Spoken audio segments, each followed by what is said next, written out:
Good morning and welcome to today's hearing entitled Examining Ways to Enhance Our Domestic Material Supply Chains. Today's hearing addresses the crucial challenges that the U.S. is facing, how to decouple and de-risk ourselves from China and other foreign adversaries, and build critical mineral supply chains within the U.S.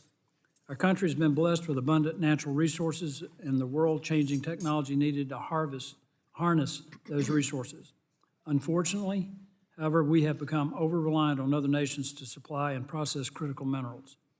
Today's hearing is an opportunity to examine how to increase capacity and resilience in American critical mineral supply chains again. Critical minerals are used in items we use every day like smartphones, computer hard drives, televisions, batteries, and light bulbs. They are also used in elements of our electrical grid and have defense applications. The United States used to be the leading producer and refiner of many critical minerals, including rare earth elements. By the late 1990s, however, most of this industry dissolved and moved overseas. According to a review in the United States Geological Survey Mineral Commodity Summaries 2024, the United States was 100% import reliant for 12 of the 50 critical minerals on the 2022 critical minerals list, and more than 50% import reliant for an additional 29. This predicament we find ourselves in is not a new problem, but a problem that has been many years in the making. So how did we get here? It's a combination of things, including burdensome permitting and other regulations, uncertainty in commodity pricing, market manipulation, and an increasingly litigious society.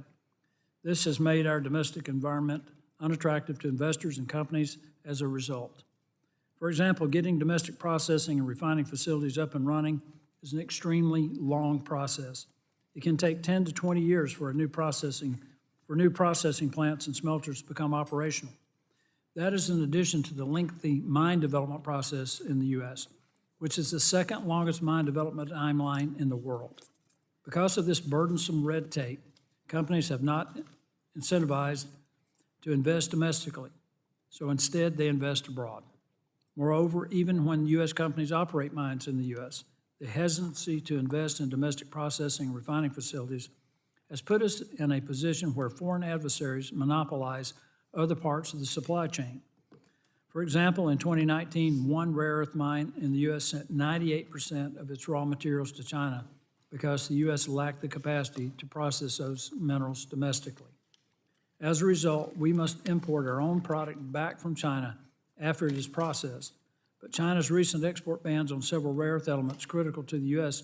make this nearly impossible. I cannot convey the seriousness of this issue enough. This is an economic issue and an issue of national security. We as a nation must ensure that we have access to these materials and the ability to process them without reliance on foreign adversaries, including China. I want to applaud President Trump for declaring a national energy emergency on day one of his presidency, emphasizing that the U.S.'s identification, production, and refining of critical minerals are inadequate to meet domestic needs. Since then, President Trump has signed several executive orders related to critical minerals, including ordering immediate measures to increase American mineral production. We look forward to working with the Trump administration on the mission to increase the capacity and resilience of domestic critical mineral supply chains. I also want to thank our witnesses for joining us today to share their expertise and guide our discussion about the challenges in building domestic critical mineral supply chains and the opportunities we have to improve our domestic supply chains moving forward.